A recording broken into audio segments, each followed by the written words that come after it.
आशिकाले हिजो मात्रै अब धादिङमा एउटा अभिव्यक्ति दिनुभयो, म चाहिँ देशमा सुशासन कायम गरेर भ्रष्टाचार गर्न आएको हो भनेर भन्नुभयो। कसरी हेर्नुभयो? उहाँले काहीँ मैले हेरेको थिएँ, पोलिस सच्याए भन्नुभएको थियो। त्यति बोल्नै नजान्ने त हो जस्तो मलाई लाग्दैन। उहाँले मनकै कुरा भन्नुभएको हो कि आफ्नै मनको कुरा चाहिँ भन्नुभएको हो कि हामीले त्यसरी बुझ्ने कि हो? त्यसैदेखि कोही गाई काट्न खान पाउनुपर्छ भन्दै थिए, कसैले भोलि मेरो आमै काट्छु भन्न पनि, किनभने बहुला प्रविधि भएको कारणले गर्दा मैले अघि नै भने नि तपाईँलाई, यो पार्टीभित्र एउटा व्यक्ति राम्रो बनेर हुँदैन कि, पार्टीमा हरेक किसिमका घुसपैठ भएका कारणले गर्दा। चुनावको मतपेटिका दलका प्रतिनिधि बिना सेनाले मात्रै बोक्नु हुँदैन भनेर हर्क सामुएले भन्नुभयो। कसरी? एक्ज्याक्टली, यो कुरालाई म पनि मान्छु, किनभने दलका प्रतिनिधि नभई सेनाले मात्रै बोकेको पनि विश्वास हुँदैन।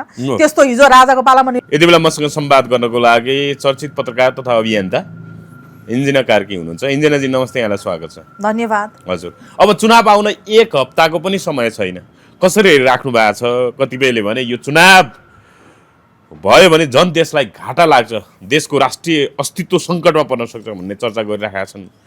तर कतिपयले चुनाव भए पछाडि देशले निकास दिने, नयाँ सरकार बन्ने, त्यसपछि देश विधिमा चल्छ भन्ने पनि आश गर्नेहरू छन्। तपाईँले चाहिँ कसरी हेर्नु भएको छ? यति बेला फेरि पूर्व प्रधान सेनापतिहरूको 4-4 जना पूर्व प्रधान सेनापतिहरू नयाँ दिल्ली गएका छन्।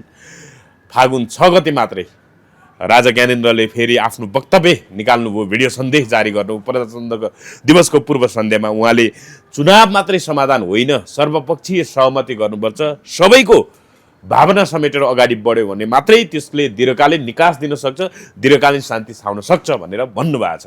यी सबै सन्दर्भहरू सुरुमा चाहिँ चुनाव नजिकको विषय र चुनाव हुने नहुने विषयलाई कसरी हेर्नु भएको छ, त्यहाँबाट अगाडि बढौँ। सर्वप्रथम यो चुनाव के का लागि भन्ने प्रश्न छ, किनभने यसको टेन्युरै बाँकी थियो, संसदै बाँकी थियो। संसद यसरी तपाईँको हाइज्याक भयो कि चुनाव चाहेर नचाहेर हुने स्थितिमा पुर्याउनु पर्ने अवस्था रह्यो। तर यति हुँदाहुँदै पनि अहिलेको चुनाव मलाई पनि हुनु हुँदैन भन्नेमा म किन छु भने यो चुनावले निकास र हल दिँदैन। राजनीतिक पार्टीहरू ध्रुवीकरण भइराखेको बेलामा, पार्टीमा गुटबन्दी भइराखेको बेलामा र देशै अहिले यस्तो सङ्कटको अवस्थामा चुनावमा कसैलाई जिताएर, कसैलाई मतदान गरेर, कसैलाई भोट लिएर आएर कसैको 2/3 सरकारले अहिले के पनि गर्न नसक्ने गरी हाम्रो देश सङ्कटमा परेको छ। यो सङ्कटको बेलामा हरेक हाम्रो सीमा खुल्ला नाका भएका कारणले, हवाईको मार्गहरू पनि कति कुरामा हामीसँग सेन्सरसिप नभएका कारणले चाहिँ हामीलाई यो देशमा चाहिँ तपाईँको चाहिँ विदेशी भूमिको क्रीडास्थल बनिराखेको बेलामा झनै ठुलो क्रीडास्थल बन्न सक्ने सम्भावना बढेर गयो। र अर्को कुरा, यो चुनावमाथि प्रश्न किन उठेको छ भने यो चुनावले कुनै पनि केही पनि व्यक्तिहरू प्रधानमन्त्री बन्नु होला, व्यक्तिहरू राष्ट्रपति बन्नु होला, व्यक्तिहरू संसदको तपाईँको चाहिँ एउटा अनुभव बटुल्नु होला, कुनै पनि पात्रले तपाईँको चाहिँ म फलानु मन्त्रालय चलाउँछु भन्ने एउटा सपना बोकेर केही दिनपछि त्यो सपना बोकेर चुनावमा होमिँदै हुनुहुन्छ।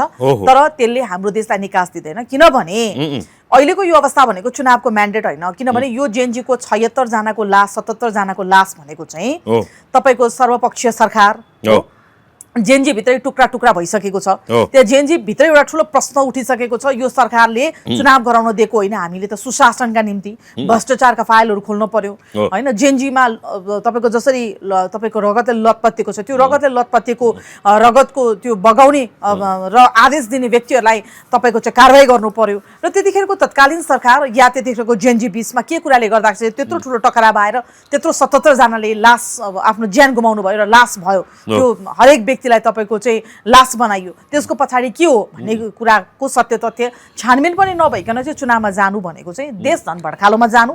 र यो चुनावले अबको अस्तिसम्म त तपाईँको के थियो भने तपाईँको दुईटा दल मिल्दा तपाईँको सरकार बन्यो नि त।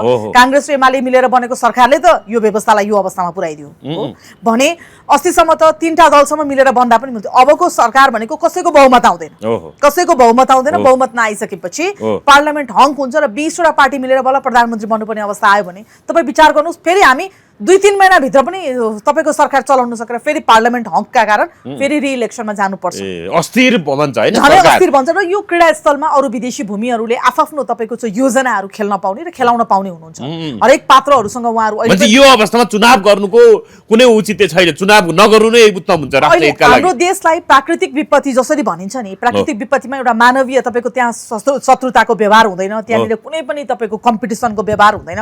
यो देशलाई अहिले हामीसँग कम्पिटिसन एमाले काङ्ग्रेस बीचमा कम्पिटिसन हुन पनि जरुरत छैन, माओवादी बीच पनि कम्पिटिसन हुन जरुरत छैन। दिग्गज नेताहरू टेबल टक गरेर सर्वपक्षीय जनपक्षीय जनताबाटै चुनिएको सर्वपक्षीय सरकार बनाएर अन्तरिम तपाईँको संविधान जारी नगरिकन अहिलेको सरकारलाई नै मान्छेले प्रश्न उठाइराखेका छन्, किनभने यो सरकार अहिलेको संविधान अनुसार आउनै मिल्दैन थियो। अन्तरिम संविधान बिना यो सरकार तपाईँको यत्रो दिनसम्म हालिमुहाली गर्यो, फेरि सरकारमा बसेकाहरू मन्त्री प्रधानमन्त्री बन्ने अथवा के बन्ने लहरमा सांसद होइन, उनीहरू त उम्मेदवारै भने अधिकांश त राष्ट्रसभामै प्रवेश गरे। त्यसले गर्दा होइन, सुन्नु न, पार्टी कहाँ प्रवेश गरे भन्ने होइन, उहाँहरूको इन्टेन्सन के हो भन्ने कुरा हामीले बुझ्नुपर्छ। पार्टी त तपाईँको एउटा प्रिन्सिपल होला, मेरो एउटा प्रिन्सिपल होला होइन, आखिरमा तपाईँ र म को नेपाली हो नि त। त्यो नेपाल र नेपाली जोगाउनका निम्ति यो राष्ट्रिय झण्डा र नेपाल भन्ने शब्द हामीले यो जुन शब्द एउटा मिठा शब्द छ, यो शब्द जोगाउनका निम्ति चाहिँ अहिलेको चुनावले झनै तपाईँको चाहिँ देश भड्खालोमा जान्छ, झन सङ्कट आउँछ देशै नरहन सक्छ। र यो देश कुनै पनि बेलामा कति दुःख गरेर हेर्नुहोस् त, त्यसै हामीले इतिहास पढेको होइन, हाम्रो पिता पुर्खाले कत्रो दुःख गरेर कत्रो मेहनत गरेर कत्रो तपाईँको रिस्क मोलेर यो राष्ट्र जोगाउनु भएको थियो। आज राष्ट्रियतामाथि ठुलो प्रश्न उभिएको छ र राजा ज्ञानेन्द्रले त्यसो यो राष्ट्र उहाँको त पिता पुर्खाले जोगाएको मुलुकमा आज हामी राज गरिरहेछौँ। उहाँलाई त पक्कै पनि यो देशको त झनै माया होला नि त। त्यो बेलामा उहाँले त तपाईँको चाहिँ जनधनको अझ क्षति होस् भन्नुभएको भए, पदको लोभमा बस्नु भएको भए उहाँकै हातमा सबै कुरा थियो होइन र एकतन्त्रीय शासनमा, तर पनि उहाँले यो देशको मायाका निम्ति नेपाली जनता नमरुन् भन्नका निम्ति उहाँले नेपाली जनतालाई नेपालको नासो भनेर होइन, नेपाली जनताको नासो भनेर सुम्पिएर जानुभयो। तर उहाँले यस्तो सुम्पिनु भएको होइन, विदेशी तपाईँको चाहिँ नेपाली भूमिमा विदेशीहरूले चाहिँ तपाईको चाहिँ बुट बजार्ने, विदेशीहरूको इशारामा सरकार चल्ने, विदेशीहरूको इशारामा चुनाव हुने, विदेशीको इशारामा नियुक्तिहरू हुने, विदेशीको इशारामा भागभण्डा हुनको लागि त राजा ज्ञानेन्द्रले यो देश छोड्नु भएको थिएन। त्यसले गर्दा यहाँनिर नेपालीहरू एक हुन जरुरत छ। भोलि विदेशीको इशारामा चाहिँ हामी एक हुन सक्ने, अहिले नै हामी नेपाली किन एक हुन नसक्ने, यसले ठुलो प्रश्न उब्जाएको छ।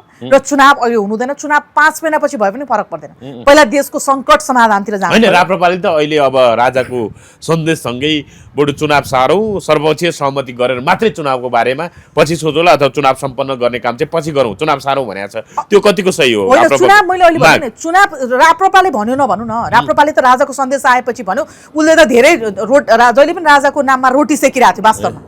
त्यो एजेन्डालाई जहिले पनि तपाईँको चाहिँ बोकेर जाने र सांसद हुने रहरमा थियो। राप्रपालाई ठुलो अहिले प्रश्न छ, अहिलेको चुनावमा रोकेन भने राप्रपा भन्ने पार्टीलाई एक भोट पनि झर्नु हुँदैन। जस्तो म यहीँबाट राष्ट्रवादी शक्तिहरूलाई के भन्छु भने राप्रपा भन्ने पार्टीको एजेन्डा, उसको विधानको एजेन्डा हेरेर तपाईँको चाहिँ चुनावमा भाग लिने हो। त्यो एजेन्डा बोकेको पार्टीले राजाले सर्वपक्षीय सरकार भनिसक्नुभयो, यसको मतलब फेरि राप्रपाले त्यही बोक्नुपर्छ भने, किनभने विधान अनुसार त राजा र धर्म बोकेको भएर धर्म र राजा नै अहिले आउन सक्दैन, उनीहरू त्यो कुरा नै अगाडि बढाउन सक्दैन, आफ्नो एजेन्डै पस्किन सक्दैनन् भने त्यो एजेन्डा जनताहरूलाई बिकाउनु भएन। राप्रपालाई भोट दिनु हुँदैन। सुन्नु न, म भन्छु त्यो एजेन्डा जहाँ छ नि विधानमा, त्यो विधानभित्र भएको एजेन्डा काटेर भोट माग्न उहाँहरूले पाउनु भयो होइन। विधानमा त्यो भोटै सबभन्दा गहरुङ्गो होइन। उनीहरू त प्रमुख एजेन्डा नै राष्ट्र संस्थाको स्थापना, पुनर्स्थापना अनि हिन्दू राष्ट्र कायम गर्ने कुरा गरेका छन्। तर यही चुनावमा जाँदा त सरासर यो उपलब्धि हासिल हुने कुरा त छैन। त्यो एजेन्डा गहरुङ हो र त्यो एजेन्डाको आधारमा उहाँहरूको 14 सिट अस्तिको पालि पनि आएको, त्योभन्दा अगाडि 25 सिट आएको हो भने आएकै त्यही नै हो होइन। हो भने उहाँहरूले छातीमा हात राखेर यो पालिको चुनाव बहिष्कार गर्नु पर्यो। नम्बर 1 पहिला राप्रपाले गर्नु पर्यो।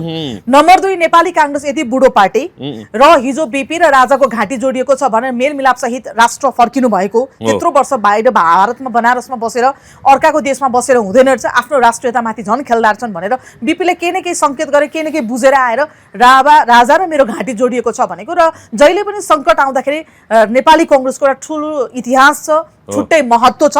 त्यो पार्टीले पनि प्रधानमन्त्री बन्ने र कुनै के बन्ने भन्ने नाममा आगे पछि नलागिकन चाहिँ यो देशको सङ्कटका निम्ति हैन, यो देशको अवस्थाका बर्बादीको अवस्थाको निम्ति खबरदारी गर्नका निम्ति चुनाव बहिष्कार गर्नु पर्यो, चुनावलाई रोक्नु पर्यो। कांग्रेसले पनि होइन, कांग्रेस त अहिले पुस्तान्तरण भयो भन्ने हिसाबले गगन थापा नेतृत्वमा आयो नि कांग्रेस। हैन, यहाँ सुन्नु न, यहाँ देउबा त अब चुनावै सायद सहभागी होला जस्तो छैन। हुन त 19 गते फर्किने भन्ने कुराहरू आइरहेछ। उपचारको नाममा सिङ्गापुर पुगिसके, त्योभन्दा 4 दिन अगाडि उनको श्रीमती आर्जु देउबा राणा सिङ्गापुर पुगिसकेका रहेछन्। अब नयाँ राजनीतिक खेलोमेलो गर्न पनि हुन सक्दैन के हो अब देउबा उता होइन, गएछ सुन्नुहोस् न, देउवा जानुभयो, त्यहाँ गगन थापा आउनुभयो, अहिले गगन आयो नि त झन् त्यहाँ रामबहादुर थापा आउनुभयो भनेर बदल्यो काङ्ग्रेस देश बदल्छ अब भनिरहेछन् बदल्नु देश पात्रो चेन्ज भएर अहिलेको प्रविधि र अहिलेको प्रविधि र तपाईँको अहिलेको संविधानले चाहिँ हामीलाई पात्र परिवर्तन भएर कसैले पनि तपाईँको हुङ्कार नगरे हुन्छ, कसैले नखोके हुन्छ। जादुको छडीमा देश बनाउन सक्ने हामीसँग केही पनि तागत छैन, ल्याकत छैन, हुत्ती छैन, किनभनेको अहिलेको संविधानै हामीले त्यस्तो निर्माण गरेका छौँ, अहिलेको संरचनै त्यस्तो छ। त्यसले गर्दाखेरि अहिलेको यो संरचनालाई बदल्नका निम्ति, यो देशलाई अझ तपाईँको चाहिँ तपाईँको एउटा अस्थिरताबाट स्थिरतामा लानका निम्ति, नेपालीको मन नेपालीले जित्नका निम्ति अहिलेको चुनाव अपरिहार्य होइन, चुनाव रोक्नुपर्छ। एमाले पनि चुनाव रोक्नुपर्छ, माओवादीले पनि चुनाव रोक्नुपर्छ। देशभन्दा ठुलो पार्टी हुँदैन, पहिला देश अनि पार्टी। राप्रपाले त भन्यो तपाईँले भने जस्तै अब चुनाव सारौँ थियो भनौँ, तर उसले के भने हामी फेरि प्रजातान्त्रिक शक्ति भएको हुनाले फेरि चुनावमा सहभागी नहुने कुरा पनि हुँदैन भन्नु क्या। त्यो ढुलुमुलु भएन, ऊ चुनावमा जाने हुने प्रजातन्त्रबाट टाढा रहन सक्दैन के अरे निर्वाचनबाट प्रजातान्त्रिक शक्ति भएको हुनाले निर्वाचनबाट मात्रै राप्रपा भाग्ने कुरा आउँदैन भन्नुभयो नि त। राजाले पनि चुनाव हुनु हुँदैन, चुनाव चाहिँ हुनु हुँदैन कहिले भन्नुभएको छ र राजाको 2-3 चोटि त्यो वक्तव्य हेर्नुहोस्। राजाले चुनाव हुनुपर्छ, तर अहिलेको स्थितिमा चुनाव चाहिँ तपाईँको पहिलो चिज होइन, हाइली प्रायोरिटिज होइन। चुनावले चाहिँ कुनै निकास दिँदैन, हल दिँदैन भन्न खोज्नु भएको हो। र राप्रपालाई जीवनभर चुनावमा नजानु भनेको होइन। अहिलेको यो अवस्थामा गयो भने राष्ट्रियता र धर्म र तपाईँको आज हाम्रो राष्ट्रियता नै तपाईँको अप्ठ्यारो परेको अवस्थामा चुनावमा गयो भने राप्रपा भन्ने पार्टीलाई खबरदारी, राष्ट्रवादी सबै साथीहरूलाई भन्छु, इभन त्यही पार्टीमा तपाईँको चाहिँ वर्षौं लागेका कार्यकर्तालाई पनि भन्छु, त्यो पार्टीमा एक भोट पनि झर्नु हुँदैन। यदि सत्यता छ राप्रपालाई एक भोट पनि झर्नु हुँदैन यदि आफ्नो एजेन्डामा उ दरिलो भएर उभिन सक्दैन र अप्ठ्यारो परेको संकट परेको बेलामा पनि खाली त्यही तपाईँको चाहिँ संसद जाने मात्र यात्रा तय गर्यो, त्यो सपना मात्र देख्छ भने राप्रपा भन्ने पार्टीलाई एक भोट पनि झर्नु हुँदैन। खाली हिन्दू राष्ट्र भन्ने, राजा भन्ने, राष्ट्र संस्था भन्ने, तर खाली चुनाव भाग लिने, त्यसका लागि निर्णायक आन्दोलन पनि कहिले नहुने, गणतन्त्रको तलब राजनीतिक रूपमा यो भजाएर खाने बाटो हो। गणतन्त्रको तलब खाएर, गणतन्त्रको तपाईँको निशा खाएर, गणतन्त्रले दिएको सबै सेवा सुविधा लिएर राजतन्त्रको हुङ्कार गर्ने पार्टीलाई अहिले यो पालि जनताले सुनौलो मौका पाएका छन्। 25 सिट दिँदा कमल थापाले त्यो हालत पार्नुभयो, 5 नम्बर क्षेत्रमा कमल थापालाई पनि त्यही हालत बनाउनु पर्छ जनताले होइन। अब 14 सिट ल्याउनु भएको राप्रपाका अध्यक्ष तपाईको चाहिँ राजेन्द्र लिङ्गदेनलाई पनि त्यही हालत पार्नुपर्छ। त्यसले गर्दाखेरि जनताहरू सबैले बुझ्नु भएको छ, बाहिर देखाउने एउटा, भित्र देखाउने अर्को चरित्र भएका नेताहरूलाई चाहिँ पत्ता साफ गर्ने अधिकार कहिले हो र त्यो जनताले कहिले त्यो गर्न सक्छ, त्यो हुङ्कारलाई कहिले फाल्दिन सक्छ, निस्तेज कहिले पार्न सक्छ, हाम्रो मतदान गर्ने बेलामा हामीले फाल्न सक्छौँ, गर्न सक्छौँ। तर अहिले फागुन 21 मा चुनाव हुनु हुँदैन। फागुन 21 मा चुनाव भयो भने यो तपाईँको विदेशीको हातमा देश गइसकेको छ।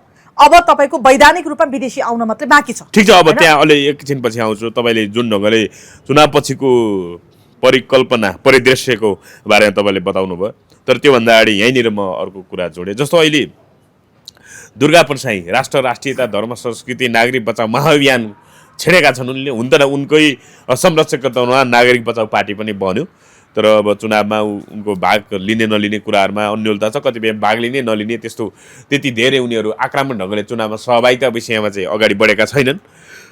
तर उनले भनेका छन् अब फागुन 16 गते राजा ज्ञानेन्द्र परिवारसहित अब सडकमा निस्कदै हुनुहुन्छ, सबैजना अब भेला हुनुहोस्, काठमाडौँ केन्द्रित हुनुहोस् भनेर उनले सार्वजनिक आह्वान गरेका छन्।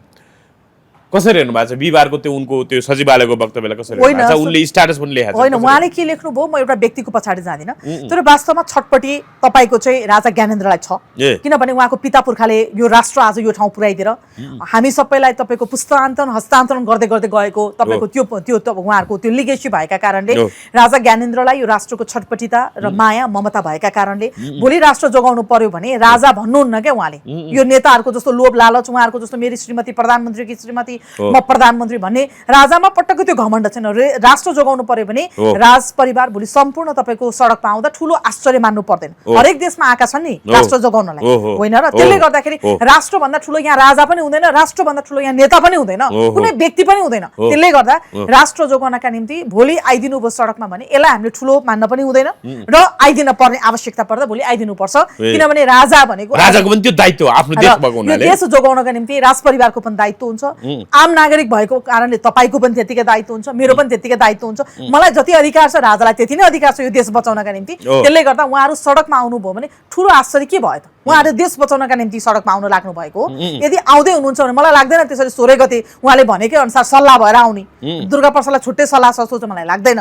तर उहाँले भन्नुभएको कुरा पनि फेरि दुर्गा प्रसादले भन्न खोज्नु भएको कुरा पनि के भने उहाँले जुन एजेन्डा बोक्नु भएको छ, एजेन्डा बोकेको मेरो अभिभावक चाहिँ यो देश बचाउनका निम्ति चाहिँ आउन पर्यो भन्न खोज्नु भएको अपरिहार्य जस्तो लाग्छ। उहाँले भन्न खोज्नु भएको चाहिँ यो हो जस्तो लाग्छ मलाई। र राजालाई पनि उहाँले नैतिक दबाब सिर्जना गर्न खोज्नु भएको हो भने पनि उहाँ आउनु भयो भने ठुलो मान्नु भएन। र त्यो नैतिकताको प्रश्न पनि उठ्छ राष्ट्र जोगाउनका निम्ति सम्पूर्ण व्यक्तिको। राजा पनि अब सडकमा आउनु जरुरी छ। किन नेपाली माटोमा जन्मेपछि ऊ नेपाली हो, त्यहाँनिर राजा भन्ने प्रश्न रहँदैन। तर कतिपय त राजा त यस्तो भगवान जस्तो उहाँ त कहाँ सडकमा हिँड्ने कुरा, उहाँलाई त हामीले पूजा गर्ने मात्रै हो, मान्ने मात्रै। अभिभावक उहाँ अभिभावक जस्तो मान्छे कहाँ त्यत्रो 80-79 वर्षको मान्छे, अहिले कति 88 वर्ष कति वर्ष हुनुभयो, त्यस्तो बुढो मान्छे अनि त्यस्तो सडकमा आउने कुरा हुन्छ र भनेर राज संस्थाप्रति असाध्यै सम्मान गर्ने व्यक्तिहरूले त त्यसरी पो अभिव्यक्ति दिन्छन्। 77-78 वर्षको केपी शर्मा ओली चाहिँ चुनावमा भाग लिन मिल्ने हैन? रामराजा प्रसाद सिंह कति वर्षको हुनुहुन्थ्यो, राष्ट्रपति यही गणतन्त्र भन्नेले बनाउन मिल्ने हैन?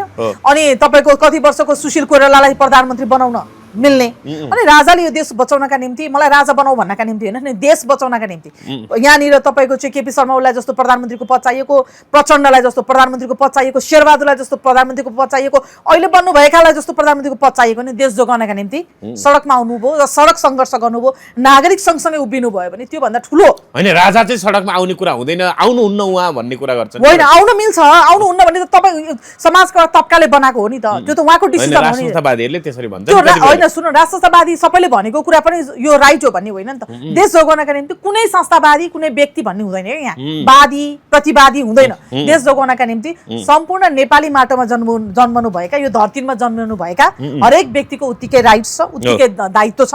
त्यसले गर्दा राजा आउन मिल्छ र आउनु हुन्छ। राष्ट्रियता सङ्कटमा परेपछि राजा सडकमा आउनै पर्छ। हरेक देशमा आएका छन्, उहाँ पनि आउनुपर्छ। यहाँनिर अब जस्तो तपाईँले फागुन 21 को चुनाव यदि भयो भने देश सङ्कटमा पर्छ, देशको अस्तित्व नै नरहन सक्छ, हामी नेपाली नै नरहन सक्छौँ भन्ने कुरा गर्नुभएको छ। तर अहिले राष्ट्रपति जुन क्रेज देखाएको छ, रवि बालेन जहाँ गयो त्यही क्रेज देखिरहेको छ।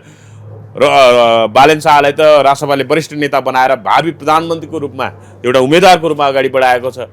उनी झापापाँचमा चुनाव लड्दैछन् होइन, केपी शर्मा ओलीले हराएर अब बालेन शाह प्रधानमन्त्री बन्छन् भन्ने कुराहरू आइराख्दाखेरि तपाईँले के रवि बालेनहरूले देश बनाउँदैन भन्न खोज्नु भयो? अथवा उनीहरूको हातमा गयो भने देश अस्तित्व सङ्कटमा पर्छ? सुन्न, देश त जब 62-63 को आन्दोलन भयो त्यसपछि नै ध्वस्त भयो। आज जब 62-63 को आन्दोलन पछि यो अवस्थामा पुग्यो नि त। झन खाडल रोग एउटा लागेपछि त्यो रोगलाई निको नपारिकन रोग अरू थपेर औषधि खाएर निको हुँदैन नि त।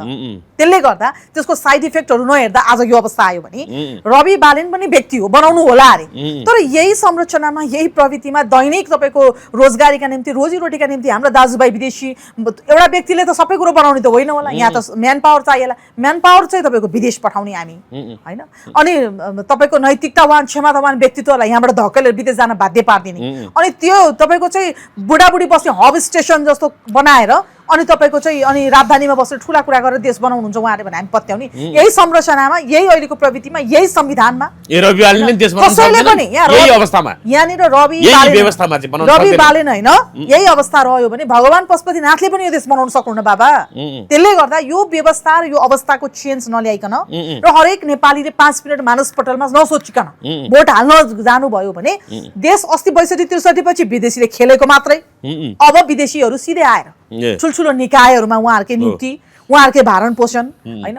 भोलि हाम्रो देशको चाबी, हाम्रो देशको तपाईँको चाहिँ सम्पूर्ण तपाईँको चाहिँ सूचना, हाम्रो देशको सम्पूर्ण चिजहरू चाहिँ भोलि हाम्रो आँखाले हेरी हामी हेर्दै भोलि यो देश नेपाल नरहेर अरू कुनै देशको नाम रहन सक्छ। झन्डा कस्तो रहने, मुद्रा कस्तो रहने, पोसाक कस्तो रहने, खाना कस्तो रहने भन्ने कुरा, गुन्द्रुक र भात हाम्रो नेपालीको राष्ट्रिय खाना, त्यो सद्दा भोलि हामी कुनै राष्ट्रिय खाना भनेर हामीले पढ्न पर्ने हुन सक्छ। गुन्द्रुक र तपाईँको चाहिँ ढिँडो हामी एकादेशको कथा जस्तो हुन सक्छ। त्यसले गर्दा यो सम्पूर्ण चिज, यो भौगोल र मौलिकता र नेपालीपन जोगाउनका निम्ति र नेपाली माटो सानो देश छ, नेपालीहरू एकजुट भएर अरू विदेशीले इसारा नगरिकन हामी नेपालीहरू मिलेर यो देश जोगाउनका निम्ति चाहिँ हामी एकजुट हुन आवश्यक छ। भइएन भने फागुन 21 पछि देश फ्र्याक्सनमा जान्छ। धेरै छैन, यहाँले भन्नुभएको चाहिँ अब हप्ता दिन्छ। एक हप्ताको दौडानमा हामीले राम्रोसँग ठन्डा दिमागले सोचेनौँ भने यो देश खाडलमा जान्छ, चुनाव सरेर देश खाडलमा जाँदैन। होइन, बालेनलाई कसरी हेर्नु भएको छ त? अब जस्तो राष्ट्रपतिको विषयमा एक ढङ्गको जनउहार देखिएको छ, जहाँ गयो त्यही भिड, रवि बालेन जहाँ गयो त्यही भिड। फेरि कतिपय केन्द्रीय नेताहरू, प्रदेश स्तरको जिल्ला स्तरको नेताहरू यो आर्थिक अनियन्त्रण छ, प्राइमेरी इलेक्सन नाममा रवि बालेन, प्राइमेरी इलेक्सन नाममा राष्ट्रपालले ब्रह्मलुट मचायो भनेर आरोप लगाएर धमाधम पार्टी छोड्नेहरूको पनि लड्को छ। यता कसरी हेर्नु भएको छ? यतातिर क्रेज, अर्कोतिर पार्टी छोड्नेहरूको पनि क्रम चलिरहेको छ। कसरी हेर्नु? पार्टी छोड्ने, पार्टी बन्ने, अरू पार्टीमा छोड्दाखेरि रासोपा पनि अर्कै ग्रहबाट आएको होइन, उसको पनि पार्टी छोड्ने पनि हुन्छन्, उसको पार्टीमा लड्को लाग्ने हुन्छन्। हिजो प्रचण्डको क्रेज देखायो होइन त, हामीले प्रचण्ड भेट्न पाए, छुन पाए हुन्थ्यो भन्ने मान्छेहरू थियो। आज प्रचण्ड कुन अवस्थामा हुनुहुन्छ? रेणु दाल त अस्ति भर्खर एउटा तपाईँको चाहिँ एउटा टेलिभिजनमा अन्तर्वार्ता दिँदाखेरि मैले परिवार गुमाएँ भने रोइराख्नु भएको थियो। आखिर परिवार त उहाँहरूको पनि गुम्दो रहेछन्, अरूका छोराछोरी परिवार गुम्दा त्यसै गरी आँसु बगेको थियो भन्ने कुराको उहाँले दिमागमा नराख्दा आज परिवार आफ्नै तपाईँको खण्डित भयो नि त।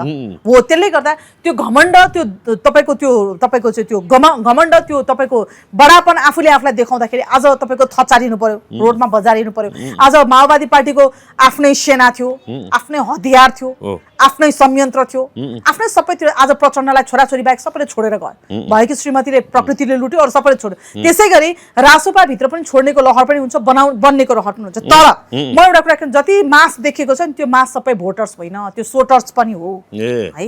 जहाँ जहाँ मास देखेको छ त्यो मास सबै रासोपाको भोट होइन। त्यो हो भने त रासोपाले यसरी विजय गरिसक्यो। यदि यो भोट सबै यदि देखिएको मास चाहिँ भोटमा कन्भर्ट हुने भने रासोपाको 200 सिट आउँछ।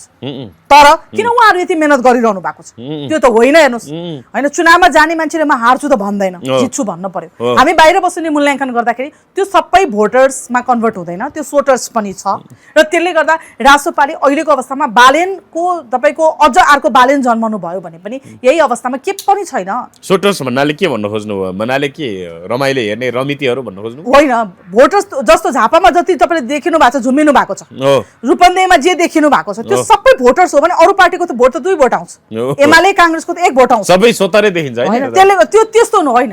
भोटर्स कम हुनुहुन्छ होला, हेर्न जाने बालेन एकचोटि हेरौँ भन्ने पनि हुनुहुन्छ होला। बहुमत आउँछ रासोपाको? के लाग्छ तपाईँलाई? बहुमत कसैको पनि आउँदैन। यो रेकर्डमा राख्नुहोस्, यदि फागुन 21 मा चुनाव भयो भने बहुमत आउँदैन। र यो पालि एउटा तपाईँलाई म तपाईँको मिडिया मार्फत भन्छु, भोलि यो अहिलेको यो अवस्थामा चुनाव भयो भने याद गर्नुहोस्, नेपाली इतिहासमा अहिलेसम्म आर्मीले यसरी अगाडि बसेर कुनै पनि चुनाव, कुनै पनि देशको हेर्नुहोस्, अहिले त पुरै सेनाले कमान्ड लिने कुरा आइरहेको छ, कुनै पनि देशको सेना बसेर कहिले चुनाव हुँदैन थियो। यो पालि हाम्रो परिस्थितिले सेना बसेर चुनाव भयो भने पनि तपाईको मान्नुहोस्, यो पालि तपाईको इलेक्सन हुँदैन, सेलेक्सन हुन्छ। सेलेक्सन हुन्छ, डाइरेक्ट सेलेक्सन हुन्छ, इलेक्सन नो इलेक्सन। त्यहाँ भोटर्सले के भोट दियो, त्यहाँ कोले मतदान गर्यो हैन। किन मैले यो भने हाम्रो जेनजीले कतिवटा कुरा हाम्रो डढेको छ, कतिवटा तपाईँको ध्वस्त भएको छ, कतिवटा नामावलीहरू तपाईँको वडामा छैन, कतिवटा तपाईँको भोटर्स कार्डहरू छैन, के आधारमा गरेर भोट हाल्ने त्यो के पनि पत्तो छैन अझै पनि हैन। त्यसले गर्दाखेरि यो पालिको इलेक्सन हुँदैन, सेलेक्सन। यो तपाईँको टेलिभिजन यो रेकर्डमा राख्नुहोस् मिडियामा। र यो पालिको सेलेक्सन कस्तो हुन्छ भने तपाईँले नपत्याएका मान्छेहरू जितेर आउँछन् जो तपाईँले कल्पनै गर्नु भएको थिएन। जस्तै सुशीला कार्की तपाईँले कल्पनै गर्नु भएको थिएन, अकस्मात यसरी भदौ 23-24 गतेको घटनापछि प्रधानमन्त्री बन्नुहुन्छ भने। त्यसै गरी यो पालिको सांसदहरू जसरी देखिनु भएको छ, देखेका पात्रहरू बाहेक सेलेक्सनको रूपमा तपाईको संसद भवन छिर्नु भयो। म्हणजे यो औपचारिकता मात्रै हो, त्यसो भए यो चुनाव निष्पक्ष हुँदैन। एक्ज्याक्टली, यो 100% निष्पक्ष हुँदैन। तपाईले भने जस्तै फेयर इलेक्सन हुँदैन, यो सेलेक्सन हुन्छ है। किनभने आफ्नो पकेटका मान्छेहरुले कोकोलाई अगाडि बढाउनु थियो, बढाइयो र इलेक्सन मार्फत बढाइन्छ, नाम इलेक्सन नामको कार्यक्रमबाट बढाइन्छ र जसलाई तपाईको त्यहाँनिर यो तपाईको नियुक्ति हो, सिधै तपाईको सांसद इलेक्सन नियुक्ति हो। अब फागुन 21 को इलेक्सन नियुक्ति हो। 21 को चुनाव भनेको चाहिँ इलेक्सन होइन, सेलेक्सन हो। यो नियुक्ति हो, एक प्रकारको नियुक्ति हो। र यो नियुक्ति कसले भने मलाई प्रश्न गर्नुस्, यो तपाईले पनि बुझ्ने कुरा हो। यो नियुक्ति चाहिँ तपाईको कुनै पनि ठाउँको शक्तिले त्यो नियुक्ति कसलाई गर्नु छ, त्यो नियुक्ति गरेर उले 138 पुर्याउन चाहन्छ भने 138 पनि हुन सक्छ, होइन 138 पुग्दा पुगेर नहुने जस्तो भयो आफ्नो म्यान्डेट भनेदेखि तपाईको भोलि 200 पुर्याइदिन सक्छ। म्हणजे सेनाको हातबाट अथवा सेनाको नियन्त्रणमा हुने चुनाव, त्यो बन्दुकको भन्नाले बन्दुक देखाएर हुने चुनाव चाहिँ कुनै हालतमा निष्पक्ष हुँदैन। किनभने नेपालीहरूले तपाईँ र मैले त भोट हाले मान्छे हो नि त। भोट हाल्दाखेरिको अवस्था, चुनाव आउँदाको अवस्था अर्कै थियो के। यस्तो होला कि नहोला, होला कि नहोला भन्ने कहिले पनि देखाएको थिएन मैले, होइन। अहिले त होला कि एक हप्ता हुँदैछ अझै होला कि नहोलामा छौँ नि त। हुने भनेको त ढुक्क हुन पाउनु पर्यो नि त। मतदाता पनि ढुक्क छैनौ नि, चुनावमा जाँदा भए केही हुने हो कि हो, उम्मेदवार पनि ढुक्क हुनु न भए चुनावमा जाँदा केही हुने हो कि। अहिले दैनिक रूपमा के भने मान्छेलाई तर्साइराखेको छ भने जे पनि हुन सक्छ। What is mean by that, जे पनि हुन सक्छ। त्यसले गर्दा म मतदाता हो नि त, म उम्मेदवार होइन नि। म त ढुक्कले त्यहाँ गएर मतदान गरेर आरामसहित आउन सक्नु पर्यो नि त, होइन? त्यो वातावरण त बनाए देख्दिनँ म। होइन, तर रवि लामिछानेले भन्नुभएको छ क्या, रासोपालाई बहुमत नदिने हो भने भ्रष्टाचारी खुसी हुन्छन् भनेर भन्नुभएको छ। रासोपालाई जसरी पनि बहुमत चाहियो भन्नुभएको छ। होइन, त्यो सुन्नु न, त्यो त सबैले भन्यो। त्यो एमाले पनि त्यही भन्छ, काङ्ग्रेसले त्यही भन्छ। त्यो तपाईँको पसल हो, पसलमा सामग्री राखेको हो, त्यो तपाईँको त्यो बिकाउनको लागि नारा हो, त्यो एजेन्डा हो। त्यो पार्टीले भन्नुभयो, त्यो पार्टीको अभिभावक हो ल, उहाँले भन्नुभयो, सभापति हो। तर सुन्नुहोस् न, बहुमत कसले ल्याउँछ कसले ल्याउँदैन होइन क्या। मैले तपाईँलाई भने नि, बहुमत चाहियो भने भोलि त्यो शक्तिले, जसरी आज यो तपाईँको यो दृश्य देखिरहेको छ एकपछि दुई, त्यो शक्तिलाई भोलि बहुमत चाहियो भने बहुमत ल्याइदिन्छ। सेलेक्सन भनेपछि बुझ्नुहोस्, इलेक्सन भएन कसको आउँछ र कसको आउँदैन। अर्को साम्पाङले भने जस्तै हो त, रवि बालेन कोही कता भने विदेशीले मिलाइदिएको, त्यो हिसाबले यिनीहरूलाई अगाडि बढाउन विदेशीले खेल खेलिरहेछ, त्यही हो। अर्को साम्पाङले होइन, यो आम मानिसले चिया पसलमा भनेको कुरालाई अर्को साम्पाङले भन्नुभयो होला। हरेक मानिसको घर घरमा अहिले यो प्रश्न खडा भएको छ। रवि बालेनले विदेशले मिलाइदिएको हो? रवि बालेन जब 62-63 आयो, जहिले पनि यो देशमा सरकार बन्ने बेलामा विदेशीको चलखेल हुन्थ्यो हो, फलानाले फलानु मिलायो भनिन्थ्यो। अहिले हिजो त्यतिखेरसम्म लुकेर विदेशीले गर्दै थियो। नेपालीको डर त रहेछ नि त। आज त हाम्रो राष्ट्रियतामाथि कसैलाई पनि डर छैन र कुनै नेताको पनि यहाँ कुनै, न रविको न बालेनको न हर्कको न गगनको न तपाईँको चाहिँ कुनै पार्टीको, अहिले कुनै पार्टीको नेताहरूलाई पनि विदेशीले टेर्ने अवस्था पनि छैन। किनभने हामीले धेरैवटा दृश्य देखेका छौँ। प्रजातन्त्र दिवसका दिन देखिएका दृश्यहरूले पनि भन्न सक्छ, आलो घाउ छ। अस्ति भर्खर भदौ 23 र 24 गतेको घटनाले पनि भन्न सक्छ, होइन? त्यसले गर्दा फेरि सेनाको, मैले किन यो भने, सेनाको रोल तपाईँको यो खालको रोल अहिलेसम्म चुनावमा भएको थिएन क्या। आफैले बुथै बोकेर लाने, ब्यालेटै बोकेर ल्याउने, हेलिकप्टरबाटै जाने। सेना त धेरै परको घेरामा, त्यसपछि बाहिरी घेरामा बस्छ। सेनाको हातमा गए पनि त्यो फरक परेन। राष्ट्र जोगाउनका निम्ति हो भने त सेनाले गर्नै पर्छ। त्यतिको लागि हामीले यत्रो तपाईँको चाहिँ कर तिरेर सेना पालेका छौँ। तर यसरी चुनाव आजसम्म कुनै पनि देशमा प्रजातान्त्रिक हामी भन्ने, राजा निरङ्कुश भो भन्ने, गणतन्त्र ल्याउने आज प्रचण्ड कहाँ हुनुहुन्छ, होइन? एउटा कुनामा बसेर भट्याइरहनु भएको छ। अनि उहाँले राजा निरङ्कुश भो भन्ने, अनि बुझ चाहिँ भोलि अन्त अर्को राजाको पालामा त यस्तो कुनै चुनाव पनि भएको छैन। हिजो माओवादीले तपाईँको 17,000 मान्छे मार्दा पनि यो चुनाव भएको थिएन। आज भदौ 23 र 24 गते पछाडि त नेताहरू त त्राइमाम हुनुहुन्छ, बोल्न राम्रो सक्नु भएको छैन, राम्ररी सुत्न सक्नु भएको छैन। तपाईँ म केही, तपाईँ र मेरो हातमा अधिकारै छैन र त मेरो देश रहन्छ कि रहँदैन भनेर म सुत्न सक्दिनँ, मतदान कसरी गर्ने भनेर मलाई त्यो डर छ भने नेताहरू त, हरेक पार्टीका नेताहरू त, उहाँहरूलाई त तपाईँको त त्यो त्रास उत्पन्न भइसकेको छ। त्यसले गर्दा यो भदौ 23 गते 24 गतेपछि जुन दुःखद घटना घट्यो, त्यो पछि देशले अर्कै किसिम डाइभर्ट भयो र त्यो सरकार अर्कै किसिमले बन्यो र त्यो सरकारभित्र छिरेका मान्छेहरू फेरि मन्त्री र प्रधानमन्त्री बन्ने लोभमा पार्टीहरू चार्न थाल्नु भयो। यहाँनिर तपाईँले भन्नु नि, फागुन 21 गतेपछि देशमा सङ्कट आउँछ भन्नुभयो। कसले जित्दा के हुँदा चाहिँ देशको सङ्कट आउँछ? कसैले जित्दा पनि केही हुँदैन। मेन हुने भनेको चाहिँ चुनाव बहिष्कार हुन पर्यो र चुनाव हुनु भएन र राष्ट्रको हितमा सर्वपक्षीय सरकार बन्न पर्यो, राष्ट्रियता हितको निम्ति सरकार बन्न पर्यो। चुनाव हुँदा चाहिँ कसलाई फाइदा पुग्छ? विदेशलाई फाइदा पुग्छ? कसरी फाइदा पुग्छ? चुनाव हुँदाखेरि कसरी होइन, चुनाव हुँदाखेरि मैले तपाईँलाई भने न, सेनाको घेराभित्र आजसम्म चुनाव भएको थिएन, त्यो प्र्याक्टिसै छैन के। नम्बर 1 त्यत्रो द्वन्द्वमा पनि थिएन। नम्बर 2 मतदाता नै ढुक्क छैनन्, किनभने हाम्रोसँग अझै कतिजना मतदाताहरू विदेश जानुभएको होला हो। मतदाताहरू त विदेश जानुभएको, बाबा सबै आउनु भएको छैन नि, त्यो हिसाब 4 जना आउँदैमा तपाईँको घर फर्केको मान्नु भएन नि। कतिजना विदेश जानुभएको छ हाम्रो मतदाताहरू। त्यो मतदाताहरूको भोटर लिस्टमा नाम छ होला, त्यो भोट भोलि नक्कली बनेर हाल्न सक्ने सम्भावना नि बढेर गयो। पारिवारिक रूपमा कोही व्यक्ति 2 चोटि जाला भने पनि डर बढ्यो हो। नम्बर 2 नम्बर 3 कतिवटा चिजहरू हाम्रो डढेको छ, निर्वाचन आयोगमै भएका कतिवटा चिजहरू हाम्रो डढेको छ। नम्बर 4 विदेशीको हातमा किन जान्छ भने तपाईको चाहिँ यहाँनिर भएका संरचनाहरू सबै जलिसकेका छन्। अब कति संरचना नयाँ बनाउनु पर्ने छ, कति संरचना खोज्नु पर्ने छ, त्यो नै केही कार्य गरेको छैन। अनि मैले किन सेलेक्सन भनेको भने जसलाई जिताउनु छ रबर स्ट्याम्प तरिकाले टक टक टक जितेर आएपछि तपाईँ र म त हेरेको हेरै भन्नु हैन, त्यही हुन्छ त्यही। अब झापा 5 मा के हुन्छ? बालेन शाह, केपी ओली अथवा कसले जित्छ त्यहाँ? रञ्जित तामाङ, समीर तामाङ कसले जित्छ? होइन सुन्नु न, केपी ओलीले 20 चोटि जिते पनि हामीलाई हुन्छ के भनेर प्रश्न गर्नुभयो भने चाहिँ म यसको उत्तर दिन सक्छु हैन। बालेन शाहले जित्छ, बालेन शाहले जित्नु भएर के हुन्छ भन्नु प्रश्न।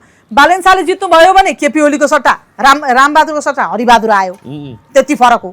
बालेन शाहले जित्नु भयो भने उल्का चाहिँ केही हुँदैन है। यो तपाईहरु यो टेलिभिजनले धेरै उल्का पनि नबनाउनुस्, यो सञ्चार माध्यम। बालेन शाहले जितेर उल्का पनि केही हुँदैन। यो मंगल ग्रह बन्नेवाला छ नि पृथ्वी नै हो यो।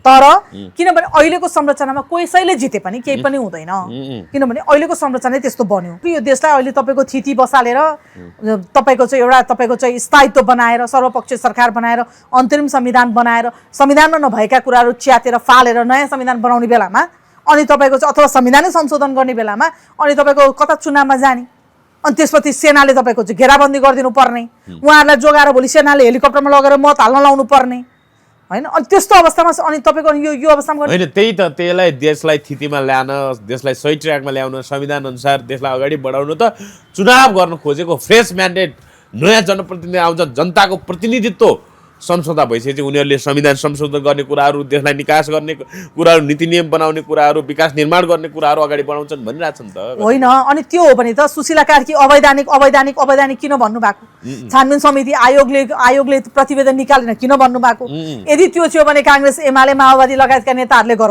तपाईँको संसद बिउताउनलाई किन पुनर्स्थापना भन्दै अदालतको ढोका चार्नु भएको त्यो दैचुरे पारा हो भने होइन भने अहिलेको म्यान्डेट भनेको सरकार बनाउने होइन अहिलेको म्यान्डेट भनेको तपाईँको चुनावमा जाने होइन नयाँ सरकार सर्वपक्षीय सरकार बनाएर सबैको राष्ट्रको हित भन्दा माथि कोही पनि व्यक्ति छैन न राजा न रैती बराबर हो नि त त्यसले गर्दा न नेता न तपाईँको चाहिँ एउटा जनता हामी सबैको उत्तिकै अधिकार भएका कारणले हामी राष्ट्रिय तपाईँको भेला भएर तपाईँको एक ठाउँ बसेर टेबल टक गरेर सर्वपक्षीय सरकार बनाएर अनि चुनावमा गयो भने तपाईँले भने चाहिँ फ्रेस म्यान्डेट आउने कुनै के बनाउने भोलि देश सिङ्गापुर बनाउने होला नभए अब तपाईँको नेपाल भन्ने देश यही अवस्थामा सुन्नुहोस् नेपाल भन्ने देश तपाईँको विश्वको नक्साबाट हट्न सक्यो भने हटेन भने अचम्म मान्नु होला हट्यो भने त हटेन भने अचम्म मान्नु होला भोलि यस्तो अवस्था आइसकेको छ अब त विश्वको नक्साबाट हट्ला कि भन्ने हामीलाई टेन्सन भइसक्यो नेपालको नक्सा विश्व मानचित्रबाटै ग्लोबल म्यापबाटै हट्न सक्छ हटे पनि अचम्म मान्नु नपर्ने दिन आउन सक्छ हटेन भने अचम्म हट्यो भने अचम्म नमान्नु होला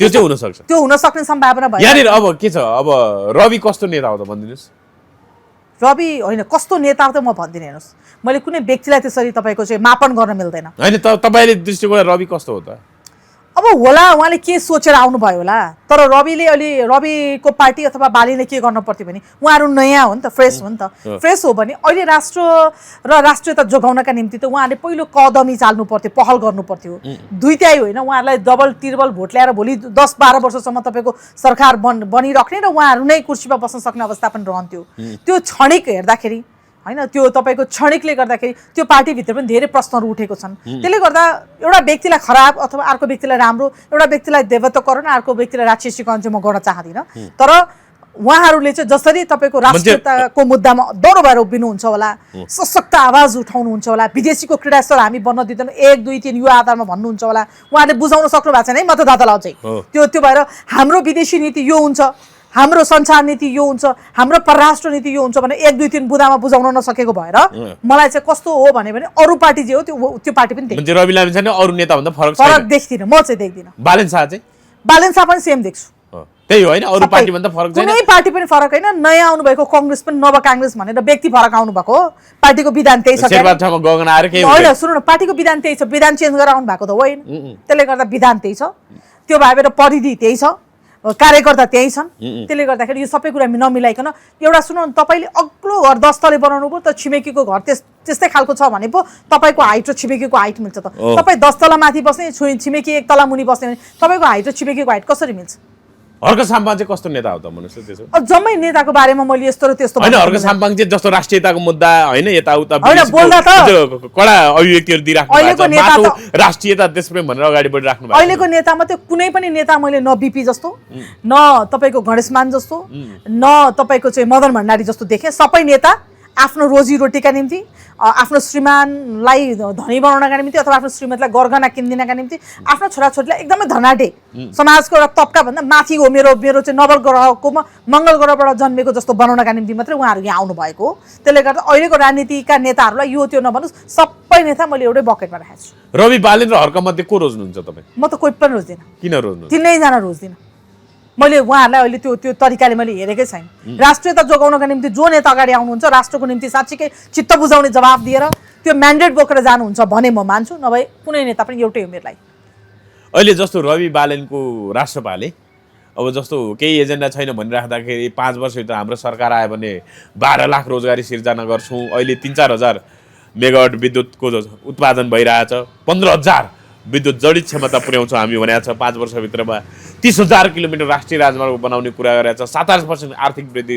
गर्ने कुरा गरेको छ, $3,000 प्रति व्यक्ति आय बनाउने कुरा गरेको छ। तर त्यो कसरी गर्ने भन्ने कुरा चाहिँ फेरि प्रश्न छैन। यो घोषणा गरेको छ, यसलाई कसरी हेर्नु गर्ने भनेर भन नि। भोलि संसार क्षेत्रलाई विश्वको जहाँबाट पनि म टक टक टक बनाइदिन्छु, म जहाँबाट पनि लाइभ गर्ने बनाइदिन्छु भने लाइभ गर्न त भाडा चाहिएन, मान्छेले लाइभ गर्छु भनेर त भन। त्यसले गर्दा राजसभाको त्यो करार पत्र भनेर ल्याएको कुनै त्यो अर्थ छैन। त्यो करार पत्रले चाहिँ तपाईको बनाउँछु मात्रै भन्यो कि बनाउँछु भन्ने नेता हिजो अस्ति पनि थिए के, बनाउँछु तर कसरी भन्ने नेता नभएर हामीले रासोपालाई भोट हालेको हो नि त हैन र। 21 सीट रासोपालाई किन आयो भन्दा अरूले भन्दा फरक विचार राख्यो र अरू भन्दा उ साँच्चीकै गर्न सक्छ। जनतालाई त तुरुन्तै तपाईको काम चाहिएको छ के अहिले। त्यसले गर्दा राहत चाहिएको छ, मलमपट्टी चाहिएको छ घाउमा। त्यो घाउ दुखिराखेको छ, त्यो घाउलाई जसले मलमपट्टी लगाइदिन सक्नुहुन्छ त्यो मान्छे नै राष्ट्रिय नेता हो। त्यसले गर्दा यहाँ सरकार बनेको 100 दिनमा यो गर्छु, सरकार बनेको 200 दिनमा यो गर्छु, सरकार 100 दिनमा सहकारी पीडितहरूको पैसा फिर्ता गर्छौ भनेर भनेको छ। अरूले पनि त्यही सम्भव छ त्यो हैन, अरूले पनि त्यही भन्थे। तर राष्ट्रको ढुकुटीबाट पैसा फिर्ता गर्छु भनेर भएन। पैसा सहकारीबाट खाने ठगहरू कोही जेलमा छन्, कोही भाग्या छन्, ती सबै समातेर ल्याउन सक्नु पर्यो हैन। त्यसले गर्दाखेरि राष्ट्रको तपाईको हित विपरीत जसले काम तपाईको गर्न सक्दैन त्यसले यो भन्छ उ भन्छ भनेर भएन के। हिजो नेताहरूले पनि त्यही भनेको थिए। त्यसले गर्दा अहिलेको यो अवस्थामा कुनै नेता चोखो हुनुहुन्न, उहाँहरू दुधले नुहाउन सक्नुहुन्न, पानीले नुहाउँदा नुहाउँदै हामीले दुधले नुहाएको भनेर जनतालाई भ्रम छर्न मिलेन। पानी र दुध चिन्न सक्ने जनता मजाले छन् र त्यो पानी र दुधलाई नै उहाँहरूले चाहिँ पानीलाई दुधलाई पानी बनाएर जनतालाई बेकुफ बनाउन थाल्नु भने उहाँहरू नै बेकुफ हुनुहुन्छ। तर अहिलेको फागुन 21 को चुनाव भनेको अहिले पनि अझै म तपाईँलाई एकचोटि दोहोऱ्याउँछु, यो मतदानबाट जनताको मतबाट बन्ने तपाईको सरकार अथवा बन्ने संसद भन्दा पनि कसैले बनाइदिएको र कसैको अगाडि नै तपाईको निर्माण भइसकेको यो फलानु मान्छे फलानु इलाकाबाट जित्ने, फलानु मान्छे फलानु इलाकाबाट जित्ने भन्ने तयारी स्वरूप यो पालिको मतदान हुँदैछ। त्यसले गर्दा फागुन 21 को चुनाव हामी सम्पूर्ण नेपालीहरूले राष्ट्र हितका निम्ति नभएर मतदान स्थलमा जाने कि नजाने भन्ने प्रश्न हामी आफैले पनि खडा गर्नुपर्छ।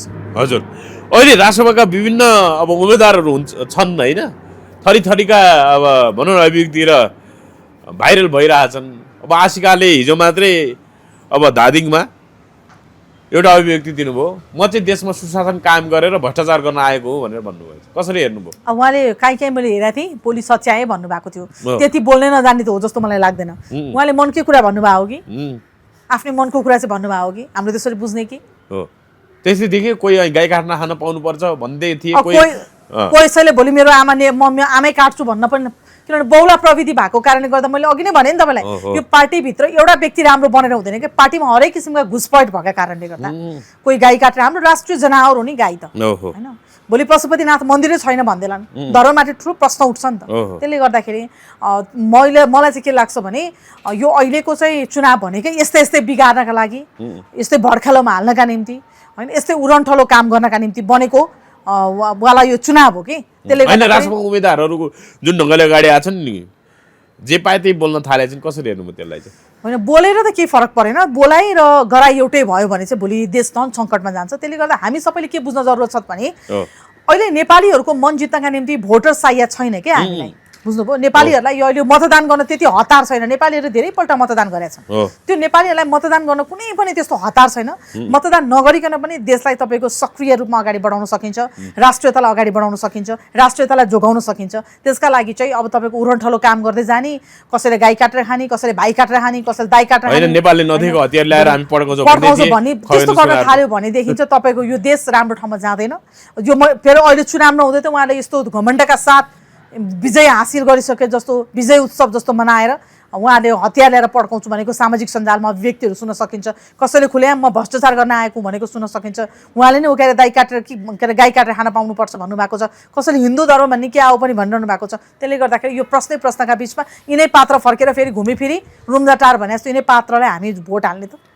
हजुर, यहाँनिर अब BBC वर्ल्ड सर्भिसले चाहिँ हालै एउटा अब यो भन्नाले नेपालमा भएको जनजी आन्दोलन र त्यसपछिको विध्वंसबारे एउटा रिपोर्ट सार्वजनिक गर्यो हैन, भिडियो सामग्री झन्डै 41 मिनटको। त्यसमा चाहिँ अब भनौँ न तत्कालीन आइजिपी चन्द्रकुबेर खापुङले चाहिँ सिधै अब गोली चलाउन आदेश दिएका थिए। पिवान भन्ने अब त्यो भनौँ न उनीहरूको अब यो एउटा भनौँ न संवाद गर्ने, कम्युनिकेसन गर्ने एउटा सिस्टम मार्फत, त्यो साङ्केतिक भाषा होला, अब त्यहाँ जसरी कुरा गरिएको छ त्यहाँ सेना भन्नाले प्रहरीले गोली चलाएको थियो भनेर त्यो भिडियोहरू झन्डै 4000 भन्दा बढी भिडियोहरू कलेक्सन गरेर चाहिँ उनले विभिन्न रिपोर्टहरू भन्नाले रिपोर्ट अगाडि बढाएको छ। यसलाई कसरी हेर्नु भएको छ? एकपछि अर्को गर्दै यो चुनावको मुखमा कहिले न्युयोर्क टाइम्सले ल्याउने, कहिले होइन अरू रोइटर्सले ल्याउने, कहिले यता चुनावको मुखमा बिबिसीले यसरी यो जेन्जी आन्दोलनबारे जुन ढङ्गले एउटा भनौँ न मत बनाउनको लागि पनि यस्ता रिपोर्टहरूले पनि भूमिका खेल्छ। यो चुनावको मुखैमा यस्ता भिडियो सामग्रीहरू, यस्ता रिपोर्ट प्रतिवेदनहरू आउनुलाई चाहिँ कसरी हेर्नु तपाईँ? अब बिबिसीले निकाल्यो, हाम्रो छानबिन समिति आयोगले के पनि निकाल्न सक्दैन। होइन, छानबिन समिति त अब भन्नाले यो चुनाव भन्दा पछाडिसम्म होइन, त्यही त हाम्रो छानबिन समिति आयोगले के पनि निकाल्न सकेन। आधिकारिक रूपमा गठन भएको हो क्यारे सरकारद्वारा, त्यसले चाहिँ के पनि निकाल्न सकेन। म्याद मात्रै थपिराखेको छ छानबिन समिति आयोगलाई, तलब मात्रै खुवाइराखेको छ। त्यसले गर्दा बिबिसीले निकालेको डकुमेन्ट्रीभित्र सत्यता के हो भन्ने प्रश्न चाहिँ जाँदिन। तर डकुमेन्ट्री बाहिर यसरी बिबिसीले निकाल्ने, रोइटर्सले निकाल्ने, कुनै पनि पत्र पत्रिकाले निकाल्ने, न्युयोर्क टाइम्सले निकाल्ने, विदेशीले हाम्रो बारेमा समाचार निकालिदिनु पर्ने, त सत्य तथ्य हाम्रो नेपालीले निकाल्न नसक्ने, तपाईँ गल्ती हो भन्न नसक्ने हो भने हामी यहीँनिर चुकिसकेका छौँ। त्यसैले मैले राष्ट्रियता बस्दैन भनेको। र अर्को कुरा, यहाँले चुनावको मुख भने मात्रै हो, संयोग पनि हुनसक्छ चुनावको मुखभन्दा अगाडि आयो भनेर चुनाव भनेको, तर सत्य तथ्य यो जसरी कुरा बाहिर आउनुपर्ने थियो अथवा बङ्ग्याइ टिङ्ग्याइ भयो अथवा कति कुरा कसका लागि आएको थियो भन्ने कुरा भन्दा पनि सबभन्दा ठुलो कुरा के थियो भने नेपालीहरूको माटोभित्र नेपालीहरूको हत्या भएको छ र नेपाल प्रहरीको टाउकोमा मात्रै दोष दिएर चाहिँ फेरि तपाईँको चाहिँ कोही पनि उम्कन पाउँदैन। किनभने त्यो बेलामा नेपाल प्रहरी मात्रै त्यस्तो रोलमा थिएन कि त्योभन्दा माथि पनि तपाईँको चाहिँ उहाँहरूको त्योभन्दा माथि पनि टियुबोकी टी-सर्ट लाएर बुलेट बाइक घइकाएर पुरै हेर्नुस् त, त्यही त त्योभन्दा माथि त्यस्ता रिपोर्टहरु चाहिँ फेरि बजाएन बिबिसीले। त्योभन्दा माथि पनि तपाईँको चाहिँ निकायहरू छ हैन, प्रहरी भन्दा माथिको निकाय युनिटहरू छ, त्योभन्दा माथि पनि युनिट छ। त्यसले गर्दाखेरि त्यतिखेरको तत्कालीन गृहमन्त्रीलाई चाहिँ तपाईँको के पनि नहुने, त्यतिखेरको तत्कालीन आइजिपीलाई मात्रै दोष दिएर चाहिँ यो उम्किन कोही पनि पाउँदैन। त्यतिखेरको तत्कालीन प्रधानमन्त्रीलाई चाहिँ के पनि नदिएर सफाई दुधले नुहाइदिएर अनि उहाँहरू चाहिँ धोइदै गएर नयाँ ढङ्गको मुठभेड सिर्जना गर्ने यस्ता डकुमेन्टहरू त्यसले पुछपाछ गरेर बाहिर उम्काउन पाइँदैन। र यहाँले भन्नुहुन्छ यस्ता डकुमेन्ट्रीहरूले कहिलेकाहीँ ठुलो मुठभेड ल्याइदिन्छ, समाजमा ठुलो मुठभेड ल्याइदिन्छ, तुतु र मेमेको सम्बन्ध हुन्छ। यो अवस्थामा अब हामी त्यो गर्न सक्ने अवस्थामा पनि छैनौँ।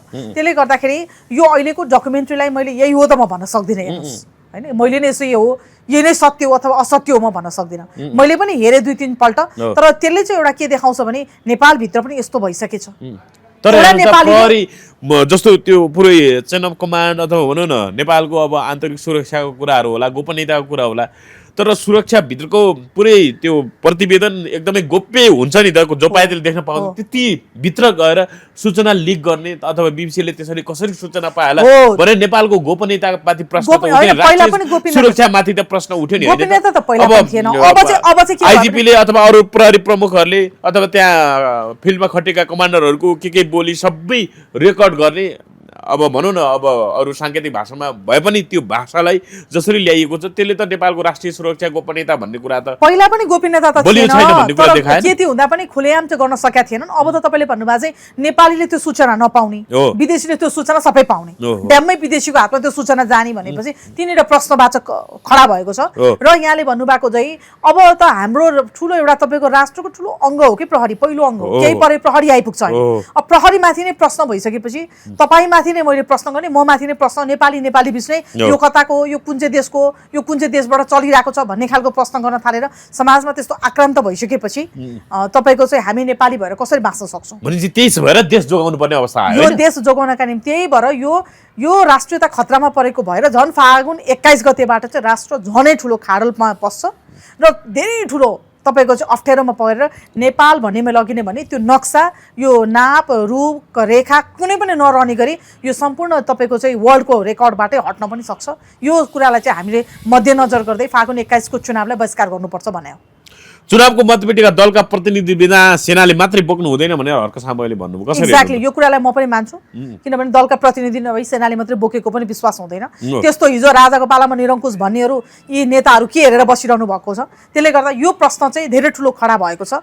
किनभने सेनाको तपाईँको रोल छुट्टै हुन्छ कि, सेनाले तपाईँको राष्ट्रियता सङ्कटमा आउँदा गर्ने रोल छुट्टै हो। मतपेटिका बोक्ने, तपाईँको भात बाँड्ने, पानी बाँड्ने, त्यस्तो गर्न थाल्यो भने चुनाव झन् अस्तित्व रहँदैन। त्यसले गर्दा चुनावको छुट्टै सौन्दर्यता छ। यो चुनावको सौन्दर्यतालाई नै बिग्रिन्छ जस्तो हुन थाल्यो भने यो सौन्दर्यताको पक्ष छ। चुनाव भनेको त सुन्दर पक्ष पनि हो नि त कुनै राष्ट्रको। त्यसले गर्दा यो सुन्दर पक्ष नै तपाईँको चाहिँ कुरूप हुन थाल्यो।